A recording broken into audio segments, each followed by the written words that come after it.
কৃষ্ণ কেশে আত্মা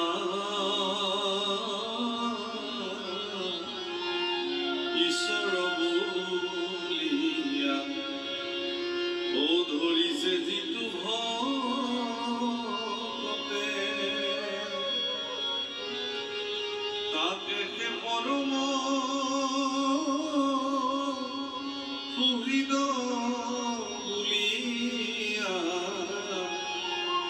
মানিবে মনে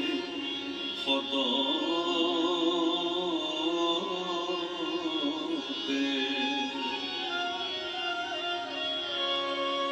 ভকতে সহিতি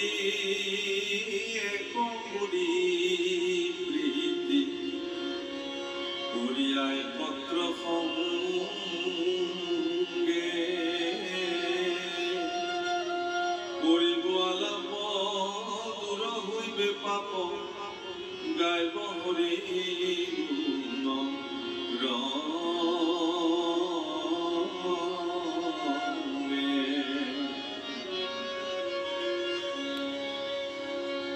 নগৰাকী সিদ্ধ পুৰুষ পৃথিৱীলৈকে আহিল। কবি কবি বিপ্লয়ন প্ৰবুদ্ধ আবিৰ্পুত্ৰ দ্ৰমিল চমক কৰভাজন প্ৰমুখে এই 9 গৰাকী সিদ্ধ পুৰুষে আহি মহাৰাজ নিমি ৰাজসভাত উপস্থিত হয় আৰু মহাৰাজ নিমিয়ে তেওঁলোকক 9টা বিশেষ প্ৰশ্ন নিবেদন কৰিলে আৰু সেই প্ৰশ্নসমূহৰ যথোচিত 9 গৰাকী সিদ্ধ পুৰুষে উত্তৰ দিবলৈ যাওঁতে আজিৰ যিটো অধ্যায় আমি ইয়াতে ব্যাখ্যা কৰিছো ইয়াত আবিৰ্পুত্ৰ নামৰ নসিদ্ধ পুৰুষগৰাকীয়ে ভক্তিৰ অত্যন্ত সুগম পথ এটি তেওঁ নিজ মুখে ব্যক্ত কৰিছে আৰু এইটো ক'বলৈ যাওঁতে ব্ৰাহ্মণীতে আবিৰ্পুত্ৰ নামৰ সিদ্ধগৰাকীয়ে বহুত এটি গুৰুত্বপূৰ্ণ কথা উল্লেখ কৰিছে কৈছে যে কৃষ্ণকে আত্মা ঈশ্বৰ বুলিয়া ধৰিছে যিটো ভকতে তাকে সে পৰম সুহৃদ বুলিয়া মানিবে মনে হয়।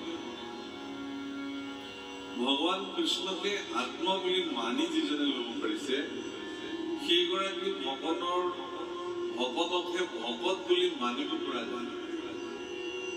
মানে বিষয়টো এনেকুৱা যে কোনে কৃষ্ণক আত্মবোধ দৃষ্টিৰে চাইছে আমাৰ নিচিনা মনুষ্যসকলে তাক আমি নিৰ্ণয় কৰিব নোৱাৰো এখেতে কৃষ্ণক আত্মা বুলি মানিছে নে নাই এই কথাটো আমি এখেতক দেখিলে অনুভৱ কৰিব বা মই নিজেই ভগৱান কৃষ্ণক আত্মা বুলি মানিছো নে নাই এই কথাটো আপোনালোকে ঠাৱৰ কৰিব নোৱাৰে। যিহেতু আমি কোনেও ঠাৱৰ কৰিব নোৱাৰো কোনে কৃষ্ণক আত্মা বুলি মানিছে শাস্ত্ৰই কৈছে যে এগৰাকী ভকত হ'বৰ কাৰণে তেওঁৰ প্ৰাৰম্ভিক স্তৰত তেওঁ সমস্ত ভূতৰ প্ৰতি আত্মবোধ দৃষ্টি দিবই লাগিব। সেইকাৰণে একাদশ স্কন্ধত কৃষ্ণযোগ সংবাদত ভগৱান কৃষ্ণই ভক্তিৰ যি ধাৰা কেনেকে ভক্তি কৰিব তাক ক'বলৈ যাওঁতে কৈছে সমস্ত ভূততে বিষ্ণু বুদ্ধি জনে যাৱে কায় বাক্য মনে অধ্যাপিলাই ও সমস্ত ভূততে আত্ম বুদ্ধি হে যাৱে কায় বাক্য মনে অধ্যাপিলাই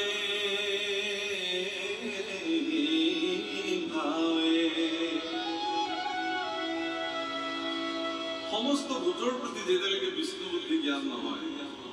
তেতিয়ালৈকে এই অভ্যাসটো আপুনি সম্পাদিত কৰি যাব লাগিব। এইটোকে ভক্তিৰ অভ্যাস কৰিব। এতিয়া সকলোৱে কয় যে ভক্তি কৰিব লাগে ভক্তি কৰিব লাগে যদি উভতি সোধা হয় ঠিক আছে বাৰু আপুনি মোক দেখুৱাই দিয়ক মই কেনেকে ভক্তি কৰিম। সততে মানুহে কয় যে আপুনি শৰণ ভজন লওক নাম গাওক নামঘৰলৈ যাওক ভগৱতৰ সংগ লওক ইমানখিনিয়ে ভক্তি বুলি কয়। আচলতে সেই পৰ্যায়লৈ এগৰাকী ব্যক্তি যাবলৈ হ'লে ভকতৰ সংগক তেওঁ নিৰ্ণয় কৰিবলৈ হ'লে সাৰ কৰিবলৈ হ'লে তেওঁ প্ৰথমতে সমস্ত ভূতৰ বুদ্ধি অৰ্থাৎ সকলো জীৱৰ প্ৰতি আত্মবৎ দৃষ্টি